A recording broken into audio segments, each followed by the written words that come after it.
Okay guys, thought I would show you the process of taking the blades off of a King Kutter bush hog, 5-foot cut. And I did this last week. They had not been taken off probably in 10 years. Haven't really used it much. And so I took the blades off last week. One of them, and there are two blades, one of them came off very easily. The other one was a bear. I basically had to get under the bush hog and hold the stud with a pipe wrench, and then use the socket and ratchet from above to get it off. It was an ordeal, but that's to be expected after a decade of it sitting there. So let me show you how I have this thing set up. When I offload it, unhitch it from the tractor, I basically put it on those 6x6 pieces of wood right there, so it's up off the ground. It's not under a shelter. Got other things under my shelters, but this is an older, I have no idea. It's 20 plus years old. Give you an idea, that's the original paint on it. It is blue. Now King Kutter paints their implements in a yellow.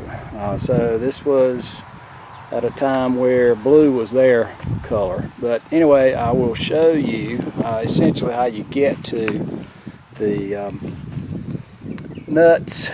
There is an opening right there, that hole next to the gearbox where the clutches are. So you can spin the blades around till that nut and stud are visible in that hole, which is good. Now what you'll need is a 1 5/8 socket, which is what that is right there. I bought this in a set of ratchets and sockets to be used for tractors and implements. And I'll show you. I've got it sitting out over here, so if you'll bear with me. Right there is the socket set. And you see it comes with a few extensions. That's a simple. I use that actually to get that nut off. And it goes up to whatever size that's a 2-inch. I purchased that set. It was relatively inexpensive. I don't remember now what it was, but I bought it at local agri supply.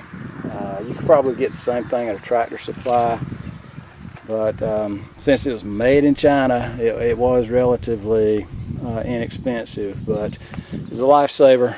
You just don't get those at your neighborhood Walmart. You can go to an automotive store, and I'm sure they'd probably have to order that, and it would cost a handsome sum. But anyway, that's what I used. I will show you. I got them off. I didn't have any trouble getting them off since it's been less than a week. But I did basically some land clearing. I cut a 2-acre field, hay field down, and then I went into some undergrowth, trees, saplings, and so I dulled them pretty much again. So I decided I'd take them off again today and sharpen them up. These are the two blades, and as you can see, basically the end third of the blade does the cutting, and I measured them. I can't remember exactly what they are now, but as I said, this is a 60-inch or a 5-foot cut King Kutter bush hog. That ratchet set is a 3/4 inch drive. And here are the two studs, bolts, and lock washers that hold those blades on. So they're quite substantial. When I go to agri supply next, I'm going to buy some replacements for that just to have them on hand. Get me a couple of blades as well. They can be sharpened many more times, but I want to have them on hand. It's better to have them on hand. As I say, it's better to have something and not need it than to need it and not have it. So last time I checked, those blades weren't all that expensive. But I will see if I can crawl underneath and I'll show you exactly what it looks like under here if I have enough light.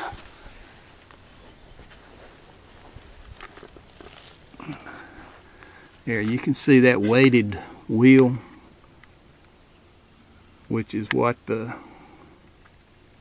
maybe you can't, it's a little too dark I think, but that's what those two blades are on. And you push the stud up from the bottom. That flat side goes on the bottom.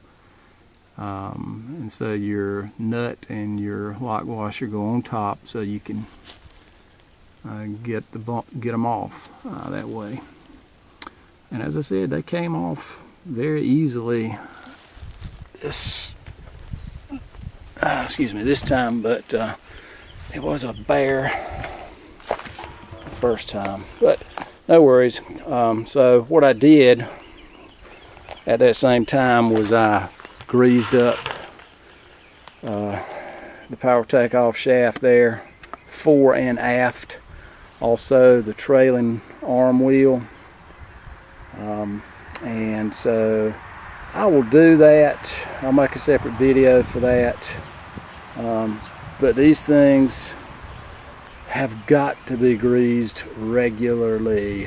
Like I said, I cut that 2-acre hayfield. I did about 3 hours worth of bush hogging this morning, and that trailing arm wheel right there, I mean, it's totally dry now. So there's not a sealed bear in there. There is a grease fitting.